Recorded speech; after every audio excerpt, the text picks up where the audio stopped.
Sam Harris recently wrote an article titled Islam, Israel, and the Tragedy of Gaza. Sam's career has been built off of his critiques of religion and his advocacy of rational thinking, logic, and moral clarity. Many of his followers, who are self-proclaimed freethinkers themselves, have blindly followed his lead on Israel and Gaza. I am making this video to thoroughly demonstrate how easily he is exposed as an obvious hypocrite and fraud on this issue. So much so that his status as a public intellectual should be seriously questioned, if not completely disregarded. Let me begin by addressing the misuse of the word tragedy. It is a word that has been used by the pro-Israel crowd with the intention of avoiding accountability for the IDF's conduct in Gaza, as if the events there are the result of some unavoidable cosmic misfortune, rather than a deliberate, systematic, and ongoing criminal military policy which aims to maximize collateral damage. This is indeed one of their key tactics of debate, which is most evident in the tired human shield argument, which insists that the IDF simply has no choice but to kill innocent civilians because Hamas is nearby.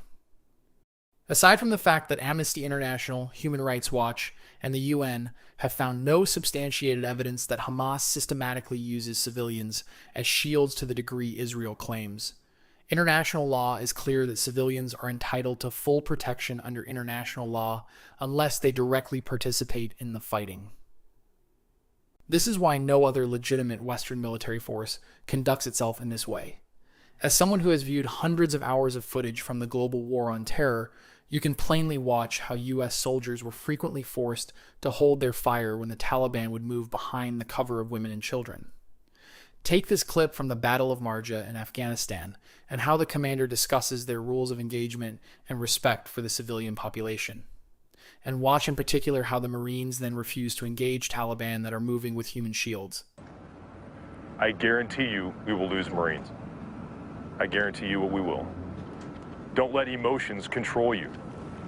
There's 80,000 civilians in this city. There's maybe 1,000 enemy. And when I go home, I don't want to feel ashamed because, I'm having problems sleeping at night because I'm not sure that I did the right thing. I hit that first guy, he's fucking dead. I like to hear, baby. I hit that guy right in the fucking head. 30-second left. That was intense. Man, those fucking assholes are using those kids and women as cover to get out of there. Horse shit, man. Oh, God. Now contrast this with the confessions of IDF soldiers. If there is even a feeling of threat, there is no need to explain. You just shoot, one soldier testified. Another described burning down Palestinian homes on orders from commanders.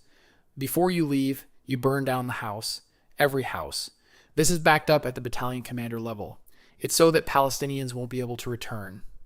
Clearly, this is not about human shields. It's about collective punishment and obliterating Gaza to the point that the population cannot return. This is the very definition of ethnic cleansing. Furthermore, it is not a tragedy when Israeli soldiers, by their own admission, are ordered to open fire on unarmed civilians waiting for food aid. According to Haaretz, these orders came from superiors, and one soldier described the area as a killing field. He stated, "Where I was stationed, between 1 and 5 people were killed every day. No crowd control measures, no tear gas, just live fire with everything imaginable, heavy machine guns, grenade launchers, mortars." The Israeli military has been forced to launch inquiries into these incidents, though its denials are difficult to believe in light of such direct testimony and corroboration from other sources such as Associated Press, the BBC, CNN, and others.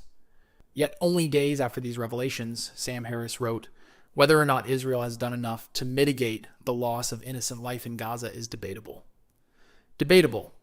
To call this debatable when there is clear evidence and confession of the killing of innocent people is not reasonable, it is apologetic, and it excuses atrocity rather than confronting it. This is only one example of Harris's evasions. He also claims that the war could end tomorrow if Hamas released the remaining hostages and ceased attacking Israel. This is old propaganda. Even the Israeli government no longer claims that the release of hostages would end the war. Current ceasefire proposals, supported by the US and mediated by Egypt and Qatar, make clear that Israel's objectives go far beyond the return of hostages. The stated aim is the total destruction of Hamas and the permanent transformation of Gaza's political landscape. Israeli ministers have openly admitted that freeing hostages is no longer the most important goal. Rather, the primary objective is the conquest and pacification of Gaza, regardless of the human cost. Now that the signs of his obfuscations are clear, let's move on to what is perhaps Harris's biggest intellectual failing, which is his refusal to consider the history of the two nations, which he dismisses as irrelevant. This is particularly striking given that he invokes the Holocaust as a perpetual justification for Israel's actions. How convenient that history of only one side matters. How convenient that the Nakba, the illegal occupation in the West Bank, and decades of siege and dispossession do not matter. This is not a neutral or objective stance. It is a selective and biased approach that ignores the suffering and history of Palestinians. And by ignoring Israel's history of human rights abuses, he can exonerate the state of Israel for any blame and implicates militant Islam instead. This is sleight of hand, and Sam knows it. It's a dishonest debate tactic which serves the ultimate purpose of blaming Gazans for their own suffering, and the reason it's a so-called tragedy and not an atrocity, and he spells this out plainly. Despite what we might wish to believe, there is simply no clear line of separation between a jihadist organization like Hamas and Palestinian society.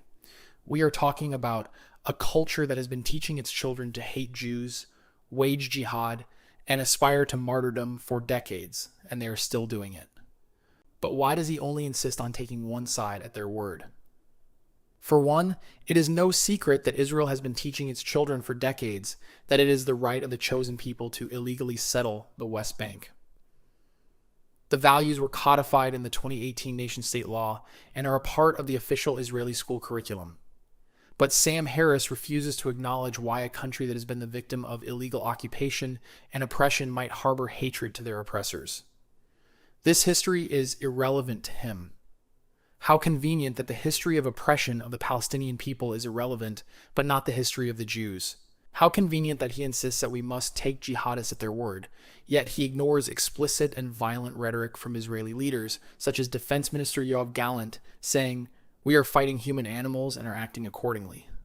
Or Prime Minister Netanyahu boasting of destroying more and more homes and openly discusses the inevitable outcome being the emigration of Gazans. And how about the plain words of Smotrich, saying within a few months, Gaza will be totally destroyed? The Gazan citizens will be concentrated in the south. They will be totally despairing, understanding that there is no hope and nothing to look for in Gaza, and will be looking for relocation to begin a new life in other places. He has also invoked biblical language to justify extermination, tweeting a verse from the book of Joshua about, quote, destroying them utterly and showing them no mercy, but that they should bring them to be exterminated, as the Lord had commanded Moses. And then there are the confessions from IDF soldiers themselves. If Harris were consistent, he would take these statements just as seriously. Instead, he selectively applies scrutiny and exonerates one side. Perhaps the most damning evidence is how Sam has not engaged in any serious debate on this topic since October 7th. Although he has built his reputation on debating religious extremists and other controversial figures, he now avoids serious critics on the subject of Gaza. His podcast features only pro-Israel voices, and there is a noticeable absence of Palestinian perspectives, international legal experts, or anyone who might challenge his narrative. This is not intellectual bravery. It is avoidance and retreat into his own personal echo chamber. I want to add a personal note. Throughout my life, I have also spoken out strongly against jihadism and religious extremism, and the various ways in which Islamic societies oppress their citizens in the name of Allah. However, there is no contradiction in holding both views. It is entirely possible and necessary to oppose both the occupation and the rise of violent extremism.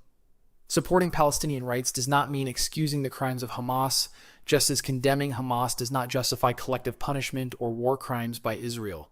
Justice requires that we do not collectively punish the oppressed for the actions of their rulers. Sam Harris's essay is not just an intellectual failure, it is a moral failure. Calling Gaza a tragedy whitewashes what are, in fact, deliberate atrocities. Blaming the victims for the violence inflicted upon them is to become an apologist for that violence. I refuse to be complicit, and I encourage you to do the same. Solidarity with the oppressed is not just a matter of sentiment, but of principle. And principle means telling the truth, even when it is inconvenient, especially then. That someone who was once regarded as a beacon of intellect and rational thinking could abandon those principles in defense of indefensible actions is, in the end, the real tragedy of Sam Harris.